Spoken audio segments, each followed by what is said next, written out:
Okay, I am very sorry. I had some technical difficulties, no? And so we are going back to our prayer. Magpe-prayer po muna tayo. Nabalikan natin yung ating prayer.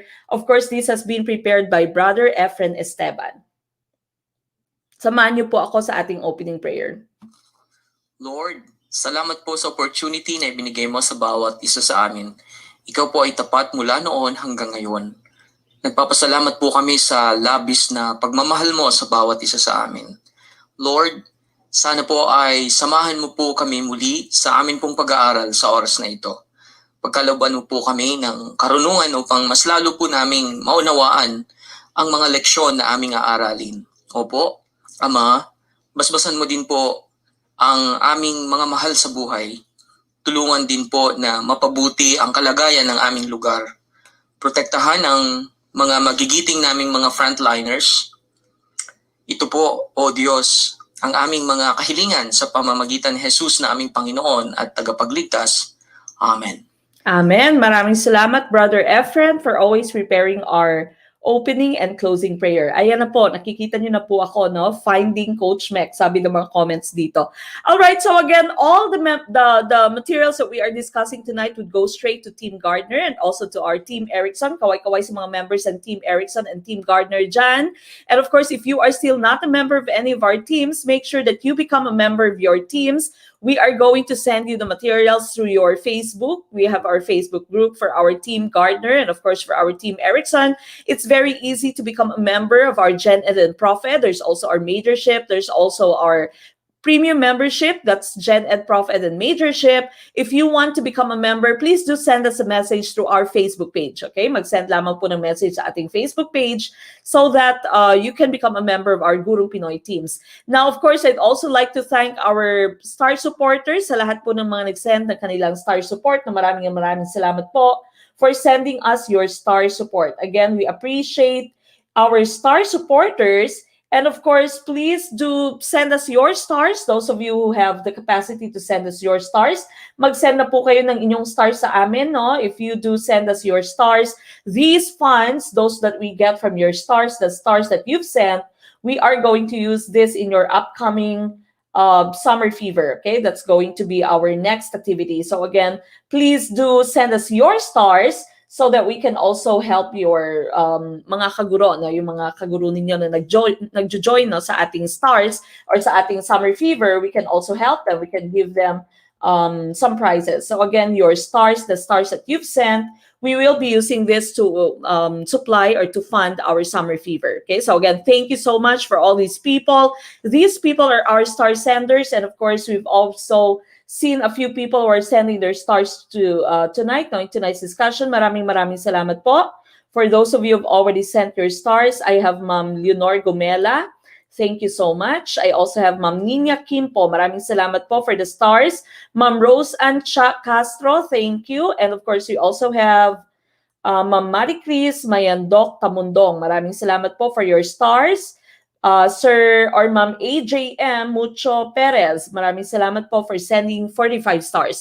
So again, to all our star senders, maraming salamat po. Sir Ray Balaba Olivar, thank you so much for sending your stars and of course for supporting Gurong Pinoy. Okay, maraming salamat po for all those who have sent stars. Now, you can also become a supporter. Our supporters would get your supporters exclusive content, no? So we've already discussed your technology integration matrix. And of course, this is going to be our next topic. So again, if you can become a supporter and you can become a star sender, please do support Gurong Pinoy, especially if you feel it in your heart that we are helping you. We are guiding you and you see your improvement as we go through your review, okay? Again, you are preparing for your upcoming LET that's going to be in September, and we have been doing this since last year, okay? We have prepared you since last year, especially yung mga Team Gardner natin, no? As early as last year, and member na sila dito sa ating teams, okay? So again, if you are appreciative of what we're doing, please do make sure that you send us your stars or you become a member of our supporters. Maraming salamat po. All right, now we go to your live stream schedule. Again, for the next week, our schedule will be Friday. Then, of course, we also are going to have our schedule on Saturday. Both of them are going to be at 7 p.m. Wala po tayong schedule ng Sunday. Next weekend, no, wala po tayong Sunday. So that's going to be Friday and Saturday again. Now, Summer Fever 2021, again, you only have until March 31st to comment join.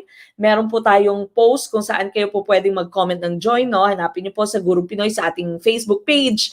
And of course, if you'd want to become a member of any of our teams, of our majorship, please do make sure that you send us a message through through our Facebook page, okay? And again, of course, make sure that you are subscribed to our YouTube channel. There's so many videos that can help you pass the let.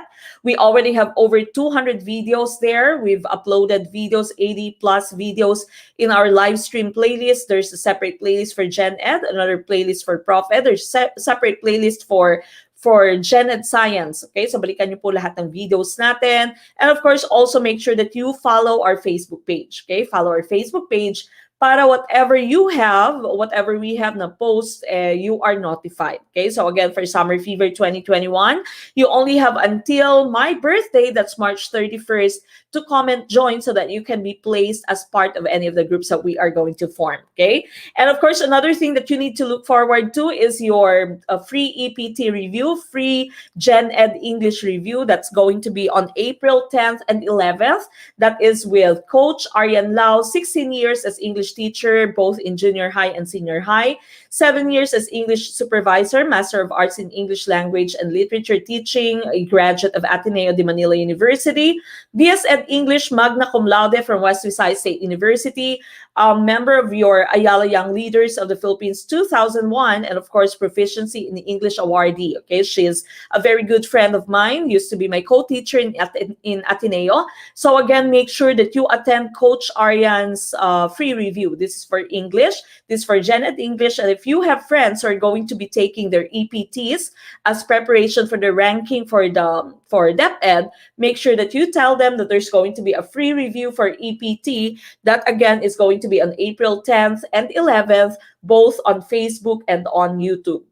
Okay, so again, make sure that you write that in your calendars. Sir Nap Lumugdang II, maraming salamat po for your stars. Okay, maraming salamat again for our star senders and also to all our supporters. Okay, now we proceed to tonight's discussion. So again, if you are watching us on YouTube, make sure that you like this video. Go ahead and like this video. If you are watching us on YouTube, mag-like na po kayo sa ating video. For those of you who are watching us on YouTube, go ahead and like this video. If you are watching us on Facebook, please do share our video, start a watch party, tag your friends. Okay, mag-react po kayo sa ating video. Wag lamang po angry, no? Again, please do share our video, like our video if you're watching us on YouTube, and share our video, start a watch party, tag your friends. If you are watching us on Facebook, okay, if you are ready, again, please do like our video on YouTube and share our video, start a watch party. Go ahead. Sir Marjan Busia Besinga, maraming salamat po for sending 45 stars. Okay, we start with ProfEd. This is again 20 items. These were the items that you've answered through your quizzes today. Okay, we start with question number 1. After a lesson on the atom, the students were asked to work on a physical model of the atom to determine learning which of the MI is being enhanced. Is it letter A, linguistic, letter B, interpersonal, letter C, mathematical, or letter D, kinesthetic? What's the correct answer? Sir Jesse Size, Mamek, saan mag-comment ng join? Meron po tayong nakapost sa Facebook, sir. I will try to pin it later. Ipipin ko po later sa Facebook para makita niyo po kaagad. For those of you who have been sharing our video, Ma'am Chari Benban, maraming salamat po. For our star senders, our supporters, Sir Germon Eugenio, good evening po, one of our supporters. Again, please make sure that you follow us on Facebook so that you will be notified of our next exclusive na meeting. Okay, D. All of you are answering D. And of course, that is the correct answer. Okay, so letter D, kinesthetic. These are the tactile materials that we have. Okay, those materials that you can touch, those materials that you can tinker with. Okay, so this is part of your kinesthetic learning. Okay, this is MI. Again, when you say MI here, that's multiple intelligences, and we are talking about your kinesthetic here. Okay, so that's kinesthetic, letter D. And that is the correct answer. A lot of you have the correct answer. No? Tama. Halos lahat sa inyo ay tama. Good job. Now we go to number 2. Which is the least exploratory in nature? Is it letter A, problem solving? Letter B, inquiry? Letter C, demonstration? Or letter D, discovery? What's the answer?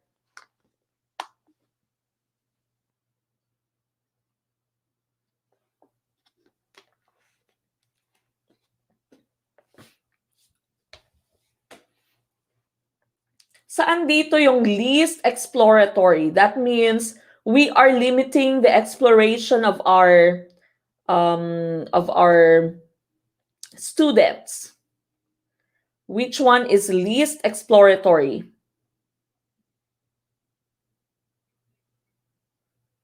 Okay, many of you are answering C. What's your answer, Team Facebook? Ma'am Edita Hervasio, maraming salamat po for sharing our video. President Loreto Balikaw, nandito siya sa Facebook. Thank you for the watch party. Okay, a lot of the people here on Facebook are answering letter C. Sa atin namang YouTube, many of the people are answering letter B. Ano kaya yung tamang sagot? Again, we are looking for the least exploratory list.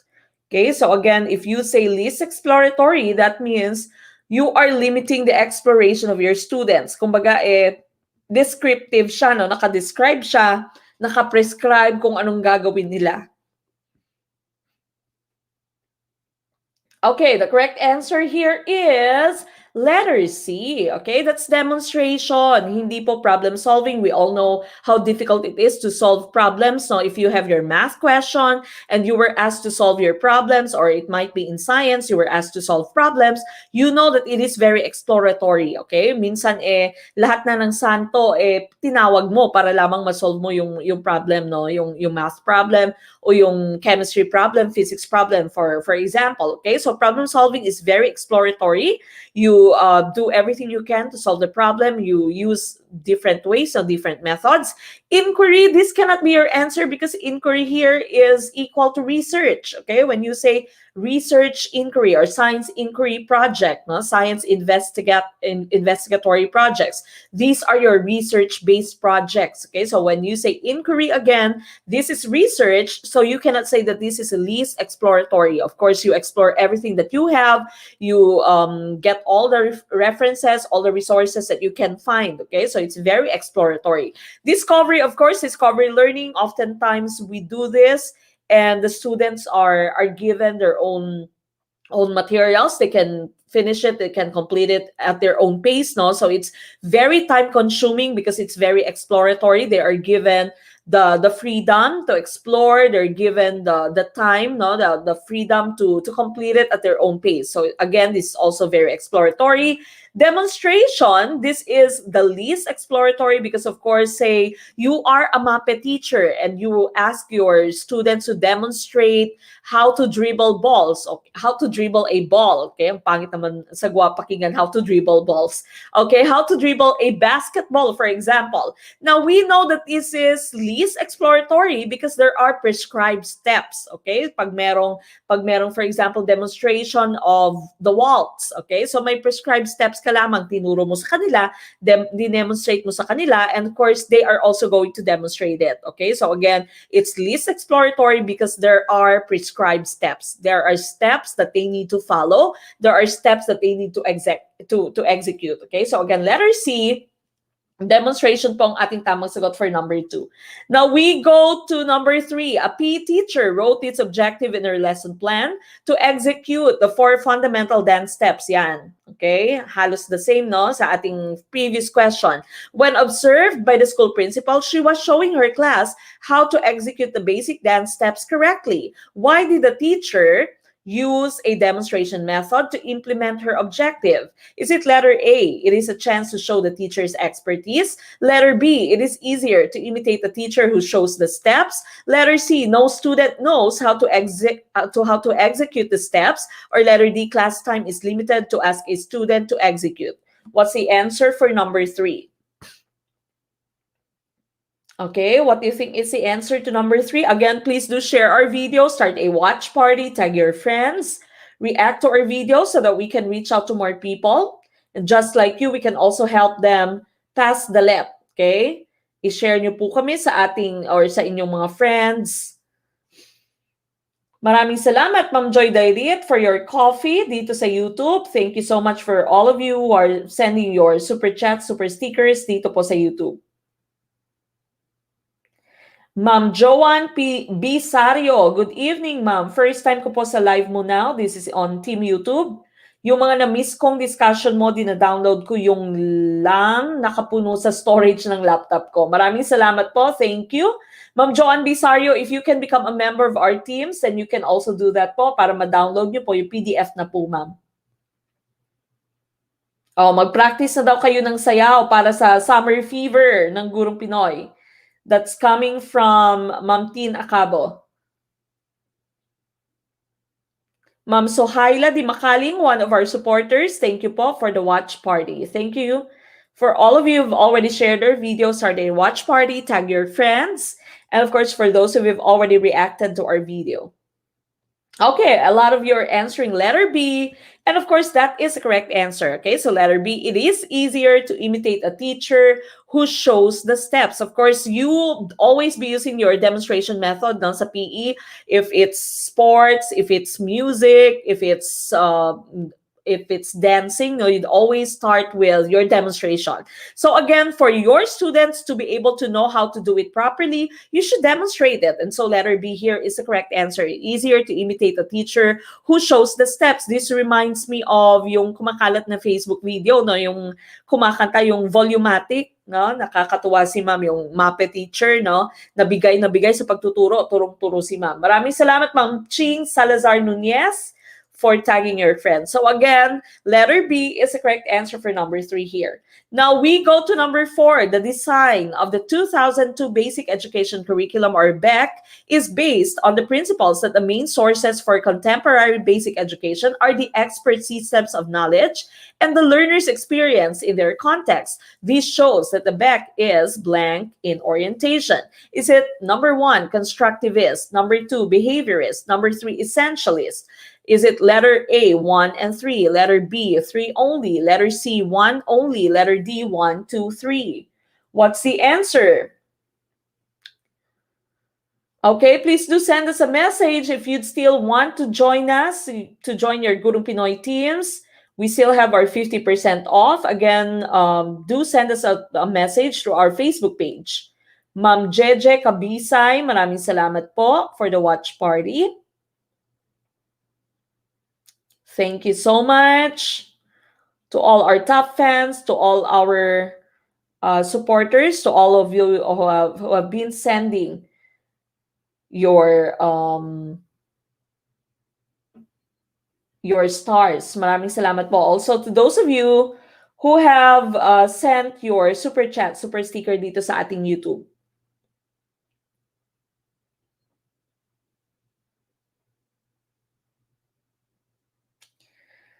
Okay, what do you think is the correct answer here? A lot of you are answering letter D, 1, 2, and 3.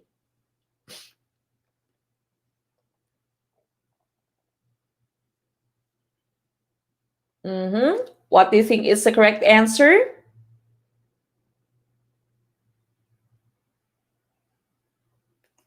Sir Igano Ruel, mag-send po kayo ng message, sir, sa ating Facebook page. Sa Facebook po.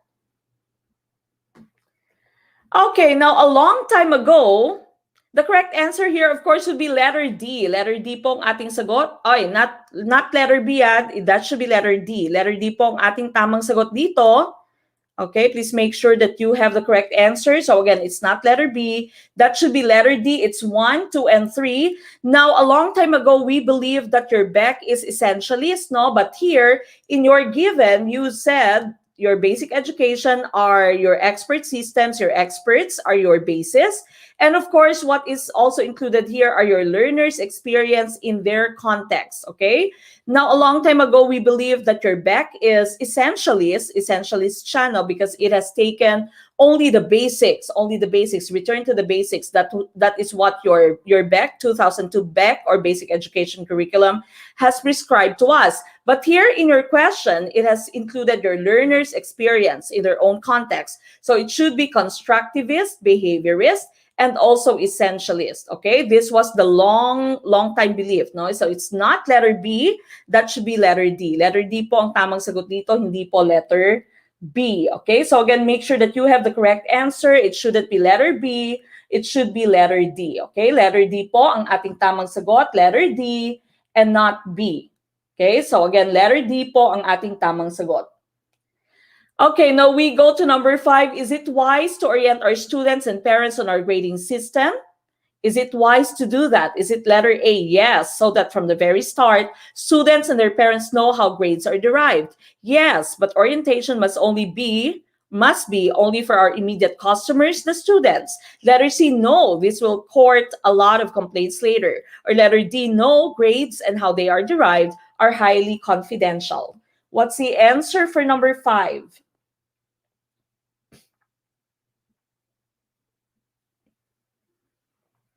Ma'am Amalia Lee, sa ating Korea, nakaguro.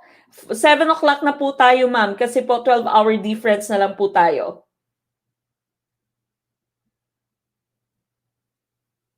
Okay, so again, 5-hour difference na lamang po tayo. So we start by 7 o'clock. Ma'am Ainalem Coreses Penamente, one of our supporters, thank you po for the watch party. Again, thank you for those of you who already shared our videos, our daily watch party. Sir Ramil Kwambot, maraming salamat po. Ma'am Sohaila Di Makaling, our supporter, thank you for the watch party.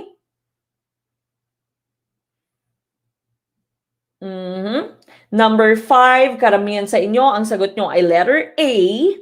Letter A, and of course, that is the correct answer. Okay, so yes, so that from the very start, students and their parents know how grades are derived. Okay, so dapat transparent ka as a teacher, and also, of course, your admin as a school as a whole, no? Dapat transparent kayo. Alam dapat ng mga estudyante kung ano yung grading system.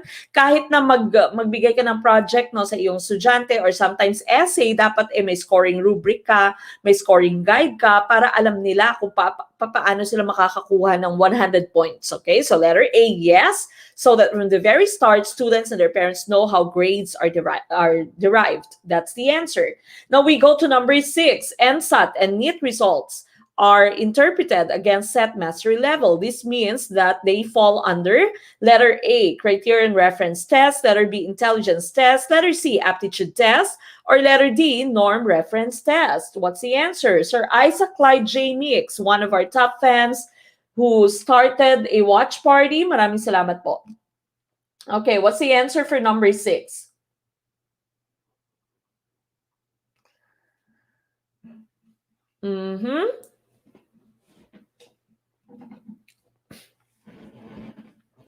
Okay, what do you think is the correct answer for question number 6? Ma'am Edita Hervasio, maraming salamat for sharing our video. Ganon din kay Sir Albert Basted Reliora. Thank you po for sharing our video.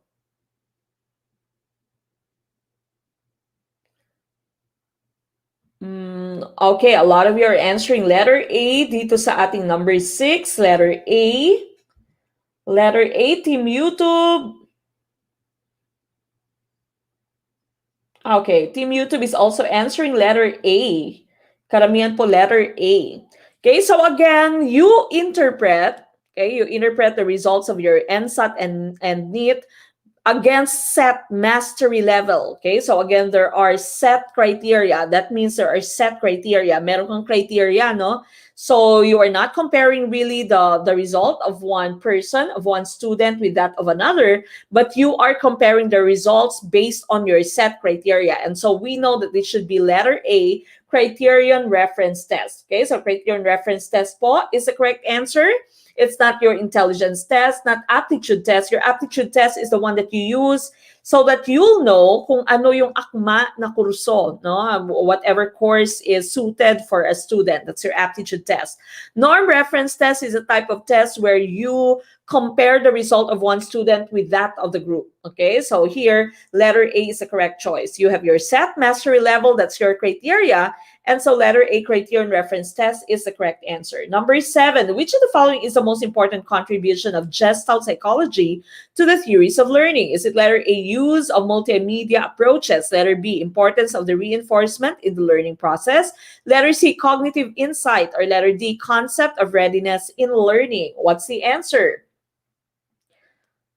Maraming salamat, Ma'am Mary Jazel Miyagan, for your watch party. Thank you so much po.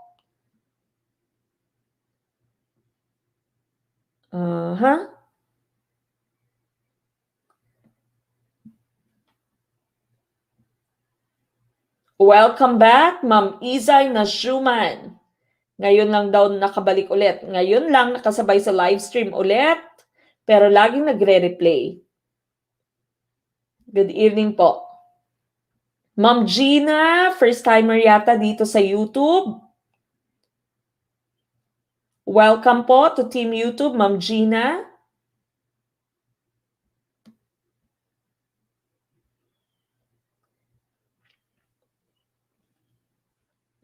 All our first-timers on Team Facebook, make sure that you leave that on your comment box, now in your comment section, so that you can be welcomed by your kaguro. Sa atin pong mga first-timer, maraming salamat po, and of course, we welcome all of you. Okay, now a lot of you here, samut-sari ang inyong sagot, may A, B, C, D, no, kompleto. Which of the following is the most important contribution of Gestalt psychology? You remember your Gestalt psychology, sabi ng Gestalt mo, the sum is, or the whole is more than the sum of its parts, no? Yung kabuuan ay mas higit kaysa sa sum ng kanyang mga parte. Kahit pagsamasamahin mo yung mga separate parts, mas maganda pag buo sila, no? So the whole is more than the sum of its parts. That's coming from your Gestalt psychology, and their contribution is letter A. It is the use of multimedia approaches. Kaya tayo gumagamit ng iba't ibang medium, iba't ibang media, because the Gestalt said the whole is more than the sum of its parts. So dapat iba-ibang media yung ginagamit mo, hindi lamang visual yung pinupuno mo, no? Meron dapat naririnig yung mga bata, may gumagalaw na dapat nakikita nila, dapat meron din silang natatouch, no? Meron din kinesthetic, meron din tactile. Okay, so again, letter A, the use of multimedia. Reinforcement is under behaviorism. Okay, behaviorism po ito, specifically B.F. Skinner's operant conditioning, no? Not cognitive insight, hindi po cognition. Cognition, of course, that's already under your rationalism. Concept of readiness in learning, this was by Thorndike, no? 3 laws of learning niya. Okay, so again, the correct answer here would be letter A, the use of multimedia approaches. Now we go to number 8. If you want to hone your students' metacognitive ability, which is most fit? Is it letter A, drill for mastery, letter B, journal writing, letter C, debate, or letter D, brainstorming? What's the answer? What do you think is the correct answer? Ma'am Odyssey or Sir Odyssey Masalicampo, thank you for the watch party.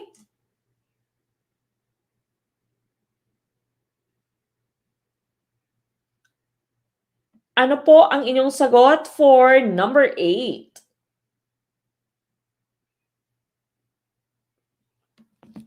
Okay, number 8. Samut-sari rin, no? Yung number 8. Iba-iba din yung sagot nyo for number 8. Okay, so may brainstorming, may letter C, debate, may letter A. Hala. Samut-sari ang inyong sagot. May letter D, ba't maraming letter D?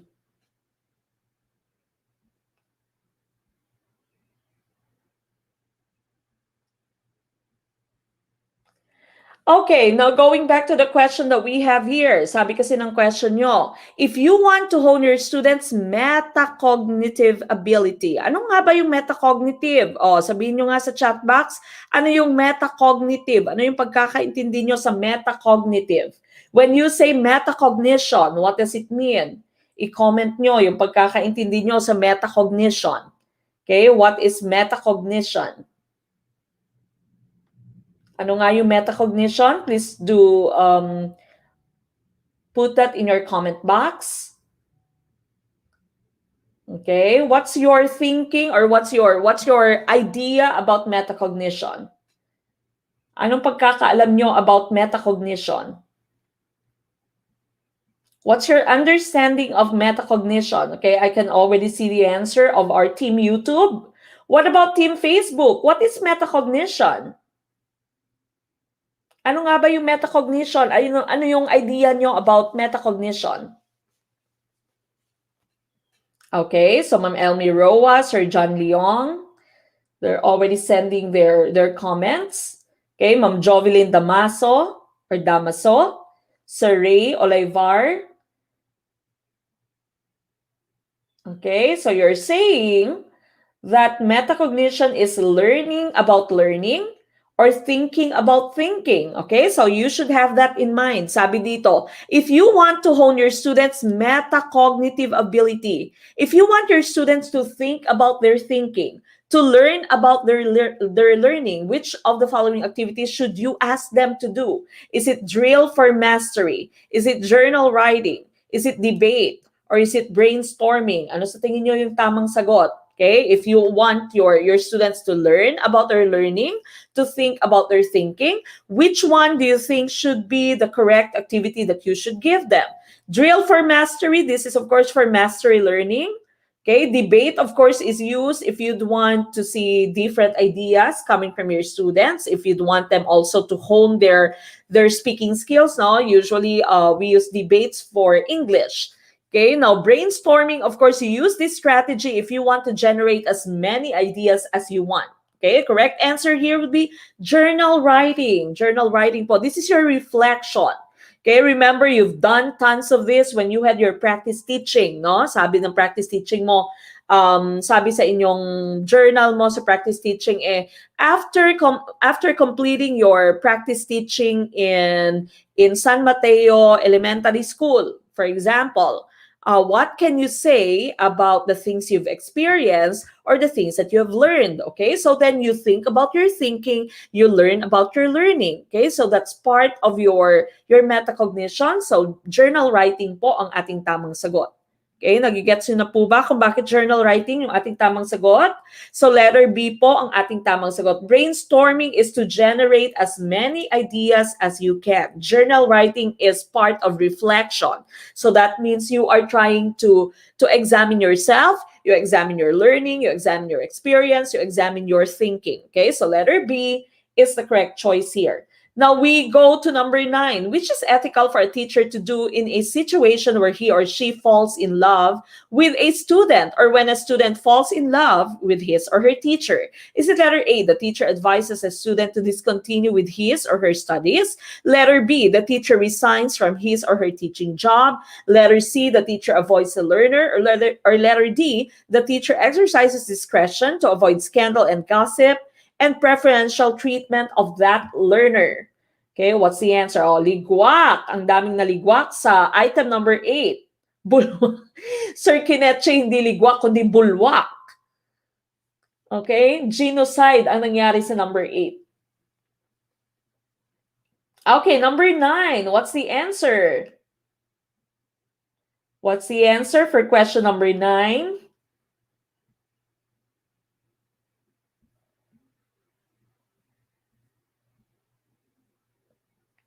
Okay, ano kaya yung tamang sagot for question number 9?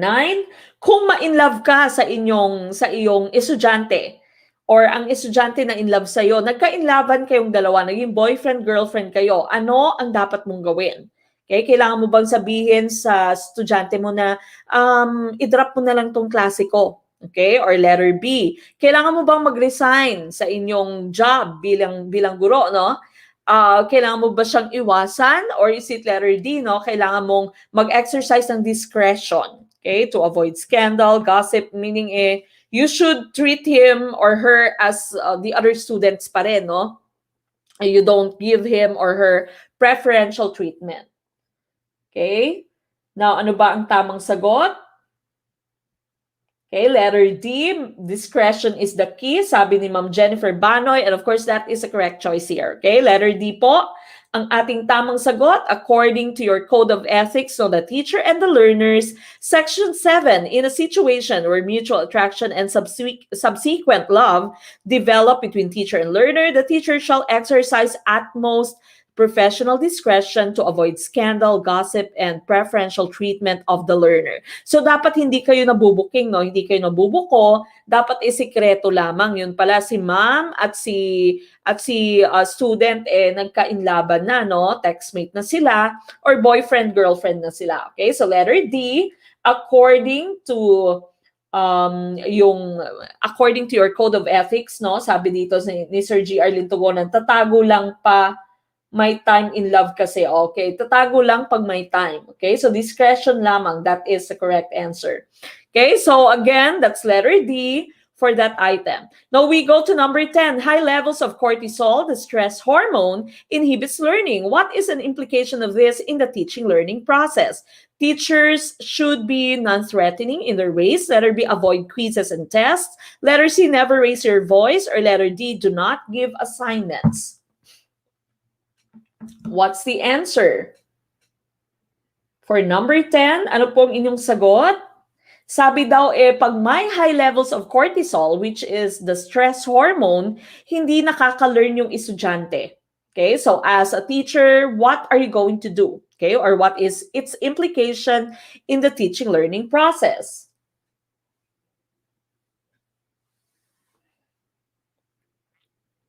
Okay, what's your answer?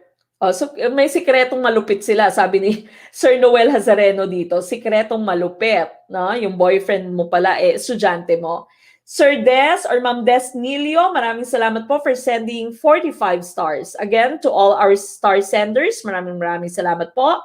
For the sharers of our video, Ma'am Emeline Galito Hermitanio Mascardo, thank you for sharing our video. Also, the watch party. Maraming salamat po. Again, this is our vehicle so that other students can also be reached by Gurong Pinoy. Ma'am Ipomea Mercy, thank you. Sir Albert Bastel Villora, maraming salamat po. Sabi ni Sir Albert dito, if it's true love, then study first.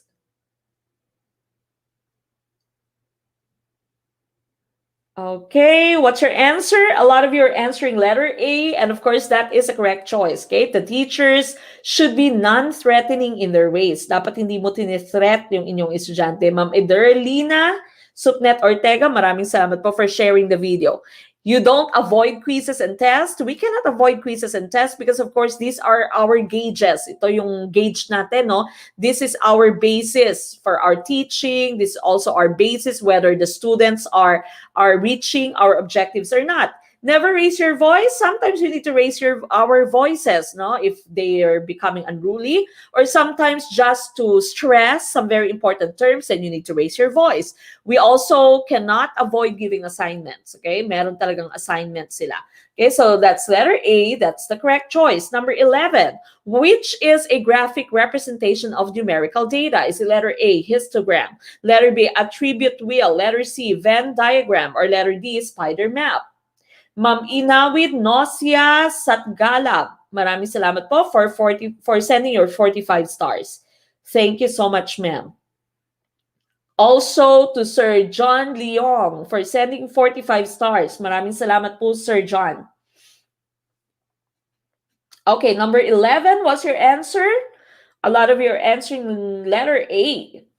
Letter A, karamihang sagot dito sa ating Team YouTube. What about Team Facebook? What's your answer for number 11?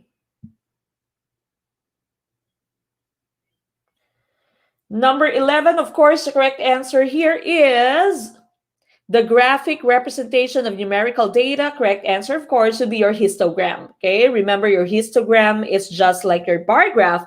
It is a type of bar graph that has no spaces between the bars. Okay, I'm going to show you that later. Okay, not your attribute wheel, not your Venn diagram, not your spider map. So this again is an example of your histogram. It is, of course, showing us your numerical data, the number of people that arrives per minute. Okay, frequency, the number of people that arrives per minute. Okay, so again, this is your histogram. Is it a type? It is a type of your bar graph without spaces between the bars. Okay, so that again is our correct answer. Now your Venn diagram is this. The Venn diagram is used when you are comparing things, no? So for you to be able to show their differences, so these are your different parts here. This would be the characteristics that would only belong to letter A. These are characteristics that only would belong to letter B. And of course, you have both A and B. These are their similarities. Okay, so again, this is your Venn diagram. It is used for comparison. Now, this here is your attribute wheel. Okay, so for example, you have your social network sites and you have the different types of your social network sites. Or sometimes you have an idea here and you have the different details on the sites. Okay, so that's your attribute wheel. It is very similar to your spider map. Okay, so again, you have your topic, your concept, your theme. Then you have your main idea on this line here and you have the different details on your horizontal line. Okay, so this here again is your spider map. Your spider map and your attribute wheel, this would show you the different details, okay, for a certain topic, a certain concept, or a certain theme. So again, the correct answer would be your histogram. Histogram po ang ating tamang sagot. Naligwak si Ma'am Marie Cris. Okay, now we go to number 12. Do not cheat. Cheating does not pay. If you do, you cheat yourself, says the voiceless voice from within you. In the context of Freud's theory, which is at work? Is it letter A, id alone, letter B, superego alone, letter C, ego alone, or letter D, id and ego interaction? Okay, what's the answer for number 12? Ano ba ang tamang sagot for number 12?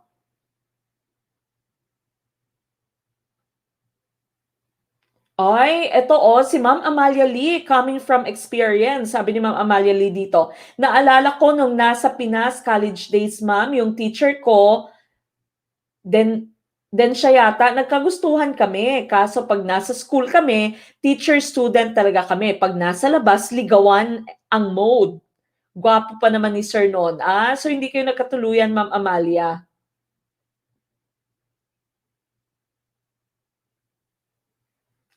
Eto din. Sabi ni Sir Sunny Bukiren, may kaso na daw ng student and teacher relationship. At sabi daw ng Supreme Court, a heart has its own reason and the reason is it does not know. Kaya yung teacher back to work. So hindi, kumbaga hindi nakasuhan yung teacher. Kaya po ba, Sir Sunny Bukiren? Hindi pa sila nakaka-move on dun sa love life, no? Dun sa sikretong malupit. Okay, number 12. What's your answer? A lot of you are answering letter B, superego alone, dito sa ating Team YouTube.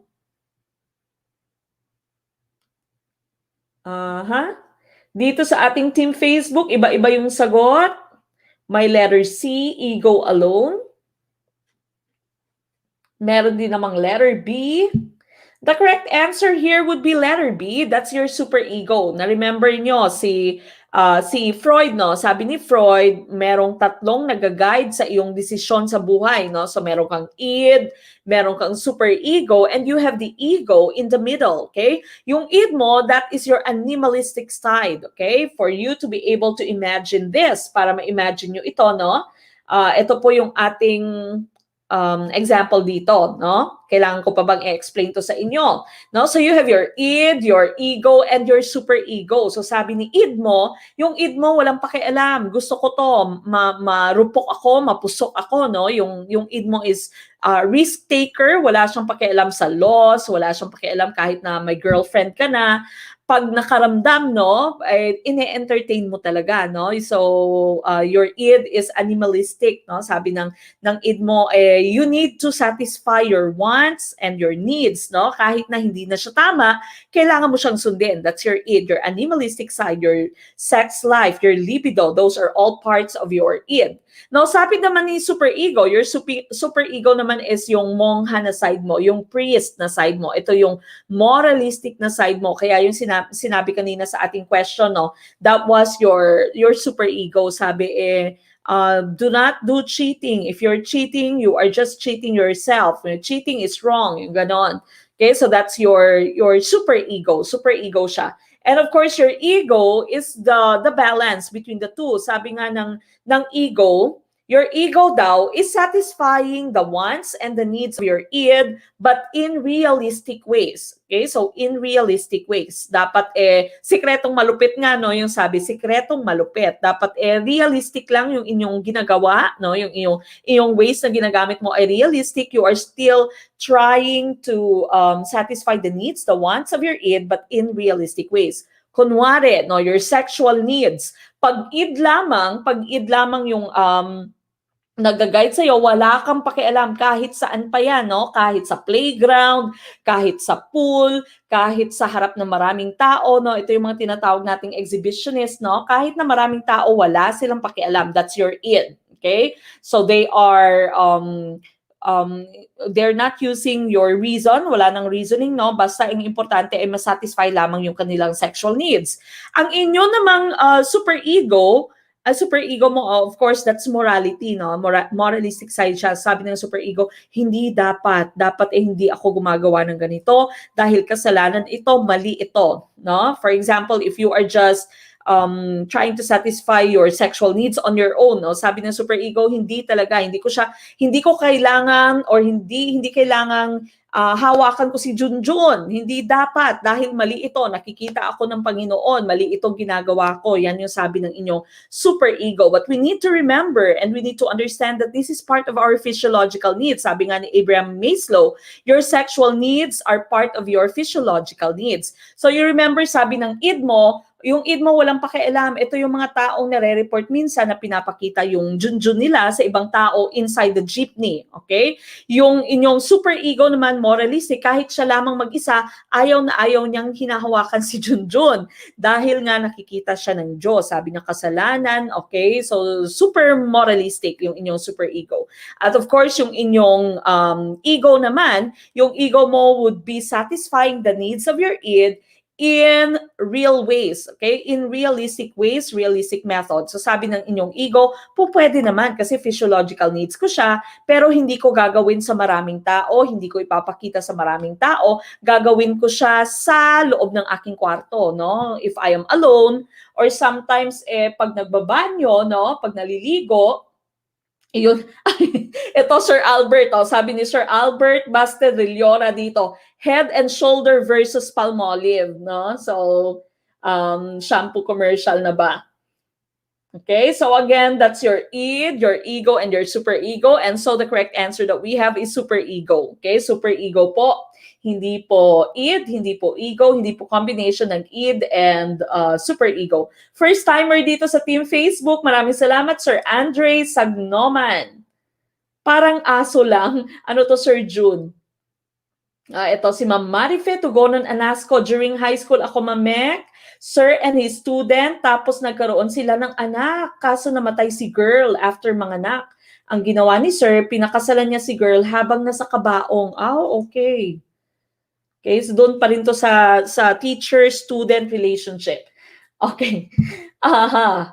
Yung mga team YouTube natin, ayan na, naglabasan na. Okay, now we go to number 13. Okay, number 13, scoring guides for rating open-ended questions are called letter A, outputs, letter B, outcomes, letter C, rubrics, or letter D, scales. What's the answer?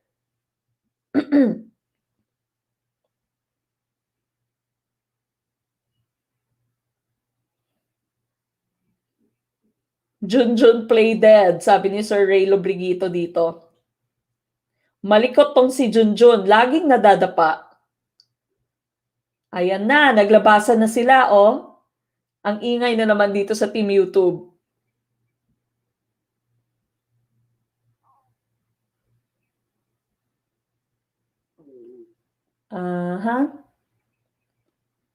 Ayan, kinumpleto pa nila dito yung mga model, yung mga shampoo commercial models. Meron pa daw si Kim Rejoice, si Sarah Sunsilk, si Maha Clear. Paborito ata model ng shampoo.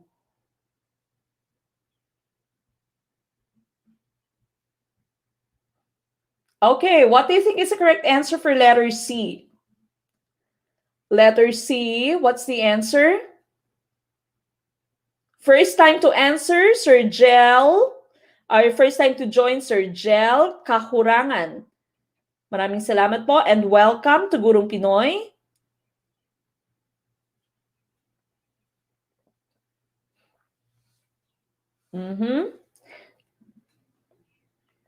What's your answer for number 13? Number 13, scoring guides for rating open-ended questions are called.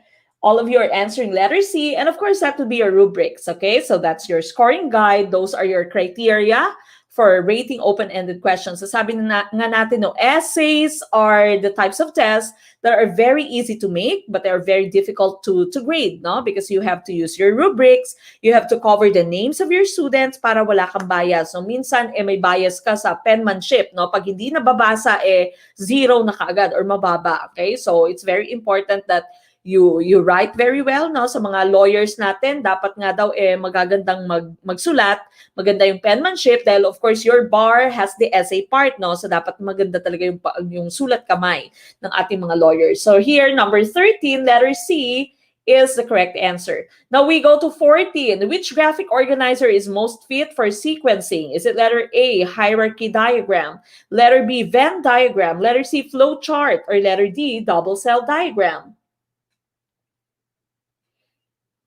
Okay, what do you think is the correct answer for number 14?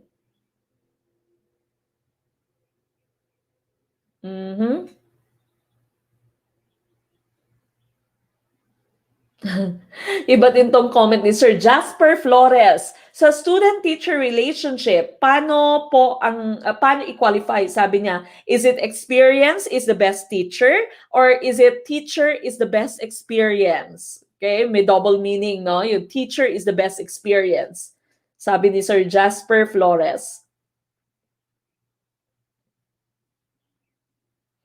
Okay, what is your answer for number 14? Number 14 na po tayo. Number 14, which graphic organizer is most fit for sequencing? Okay. Many of you here are answering letter A. Mukhang magkaka-genocide na naman. Ang daming items today na maraming genocide, no? Again, we are looking for your graphic organizer that we can use for sequencing. What is your idea of sequencing? Ano ba yung sequencing? In Tagalog or in Filipino, anong pagkakaintindi nyo ng sequencing? Ano nga ba yung sequencing? Ano yung idea nyo ng term na sequence? Sequencing. What is the meaning of the term sequencing? Okay. Arranging, sabi ni Ma'am RV Joy Tulod. Order, sabi ni Ma'am Tin Pablo. Okay. Pagkakasunod-sunod, sabi ni Ma'am Tin, sunod-sunod, sabi ni Ma'am Shine, pagkasunod-sunod, magkasunod, pagkasunod-sunod. Okay, so sunod-sunod, no? Those are the different steps, sabi ni Sir Blue Palencia dito. Pagkasunod-sunod or pagkakasunod-sunod. Okay? So, of course, which one here can you use if you are trying to check or you would like to use it for sequencing? Gusto mong ipakita yung pagkakasunod-sunod. So, alin dito yung tamang gamitin mo? Is it your hierarchy diagram? Is it your Venn diagram, flow chart, or double cell diagram? We've already showed you your Venn diagram, okay? Your Venn diagram is not used for sequencing.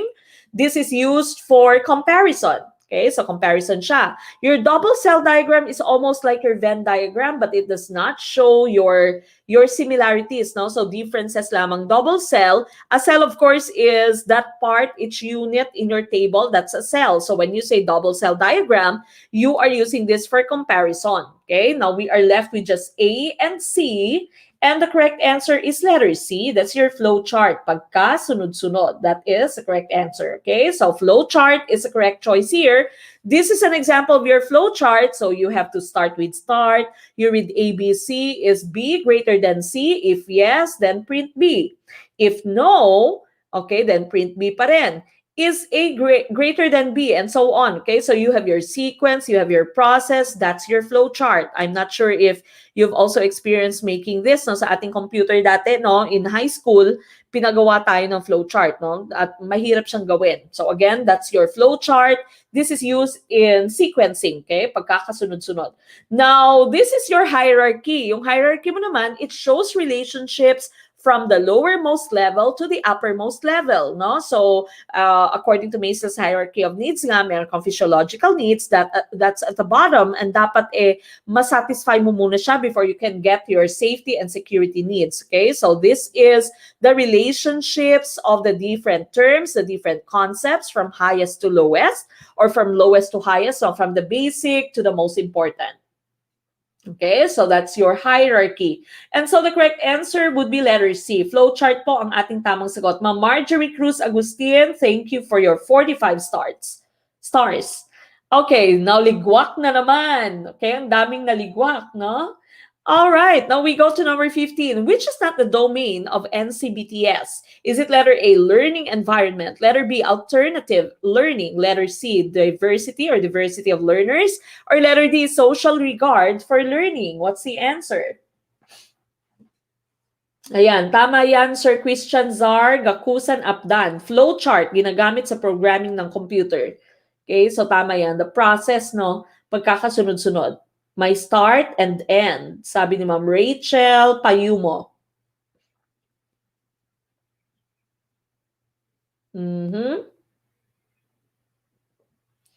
Okay, what's your answer? Sagot dito sa number 15 ay karamihan dito sa ating Team YouTube ay letter B.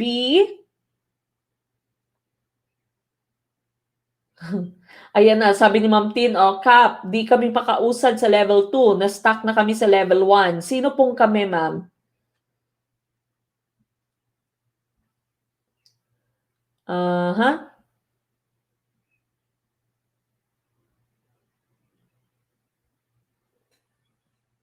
Ang daming ligwak now, sabi ni Ma'am Tin.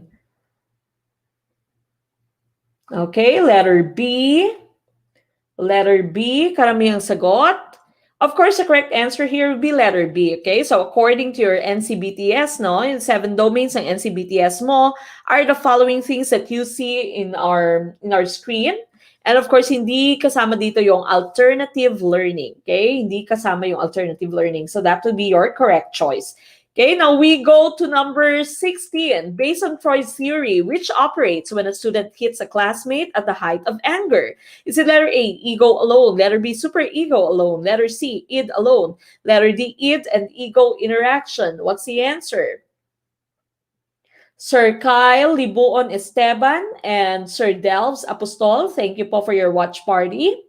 Maraming salamat. Ma'am Jean Mary Bohos, Austria, one of our supporters, Coach Mac, di ko nakita yung ProfEd. Nasa team po ninyo, doon po natin sinishare yung inyong link, no, sa Gurong Pinoy Teams.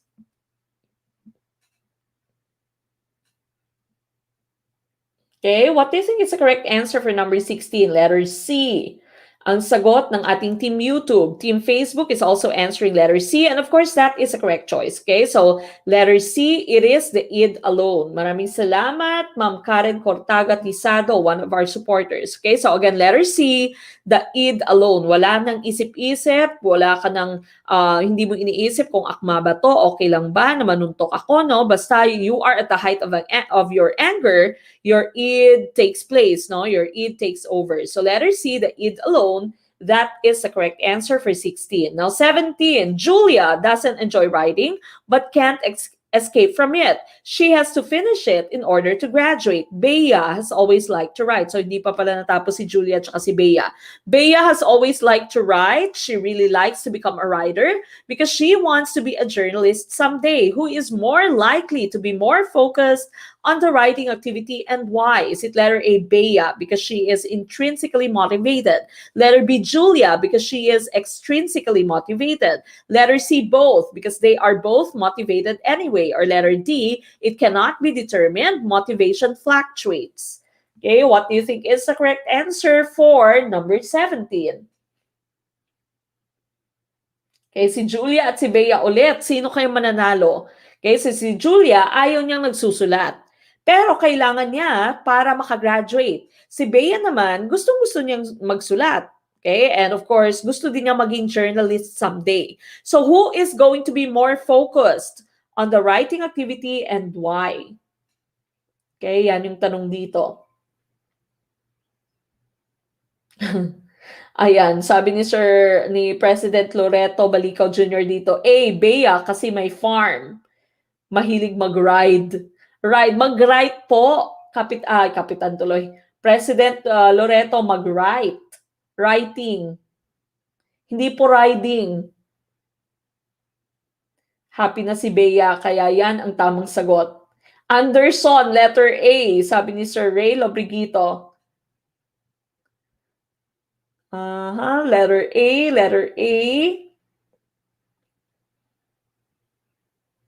A, Bea. Okay, correct answer here would be, of course, letter A, Bea, because she is intrinsically motivated. Now, remember, you have two types of motivation. One, which is intrinsic within you. You want this as part of your achievement. For example, you want to learn, you want to make yourself better, for example. So that's intrinsic motivation. Gusto mo lang, gusto mo talaga, no? But when you say extrinsic motivation, you are guided by rewards, okay? Things that are outside of yourself. So for example, rewards, recognition, awards, money, sometimes, no, binibigyan ka ng pera kapag ka nakaka 100 ka. So of course, you try to really learn, no? You really study your lesson para makakuha ng 100. Para makakuha ka ng pera. Okay, so that's an extrinsic motivation. Okay, so again, the correct answer here would be intrinsic motivation, the one which is found within yourself, the one which is, of course, within you. Okay, so yan yung tamang sagot dito. Letter A is the correct answer for number 17. Now we go to number 18. Skinner is known for his theory based upon the notion that learning is a result of a change in overt behavior, meaning an individual responds to events that occur in the environment. This theory came to be known as letter A, connectionism, letter B, stimulus response associations, letter C, classical conditioning, or letter D, operant conditioning. What's the answer? Sir Jerry Maalindog, maraming salamat po for sending 45 stars. Thank you so much. Ma'am Angie Pinaaling, thank you for sharing the video. Maraming salamat po for those of you who have started watch parties, shared our video. Thank you so much.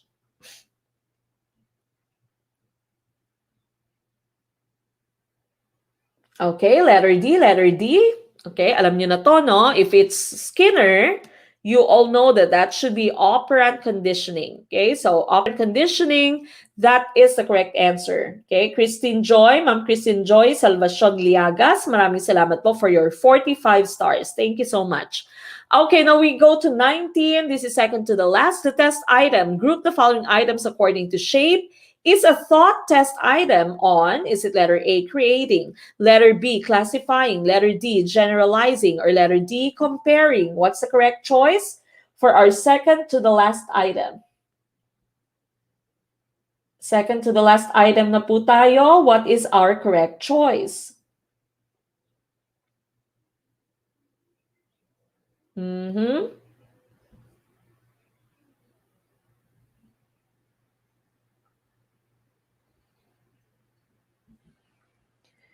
What is the correct choice for our second to the last item? Sir Nap Lumugdang II, maraming salamat po for your 50 stars again. Thank you so much, Sir Nap. Maraming salamat po. Okay, letter B. A lot of you are answering letter B, and letter B is our correct choice. Okay, so grouping, when you group the following items according to shape, sometimes according to color, okay, according to length, for example, then that's going to be classifying. Okay, so classification yan, no? You group them together. You don't create, you don't generalize. Generalizing, usually we use this for ideas, okay, not for objects, not for those that we touch. Comparing, you simply compare. Okay, you don't group them. Okay, so letter B is the correct choice here. For 19, that should be letter B. Now, last item for tonight's live stream, practice teaching is a tool that is used nationwide as one of the bases in planning the blank training of teachers. Is it letter A, pre-service, letter B, post-service, letter C, school-based, or letter D, division-based? What is the correct answer for the last question that we have tonight?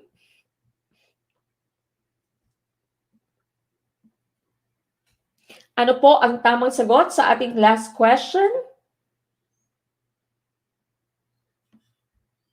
Okay, last question. What is the correct choice?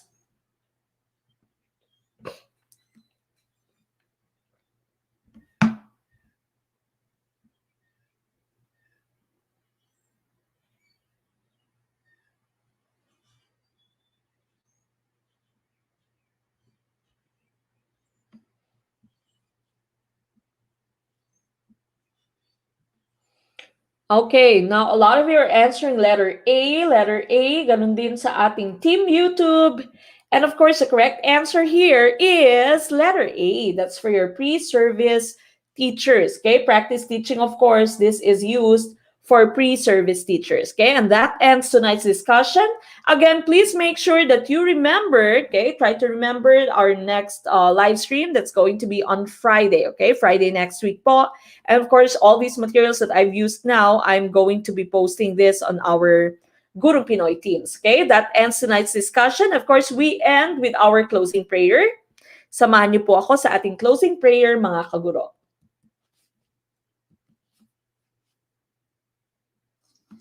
Lord, thank you po at natapos ang aming review sa oras na ito. Pagpalain niyo po ang Gurong Pinoy International. Sana mas lalong lumago at lumawak pa ang gawain na ito.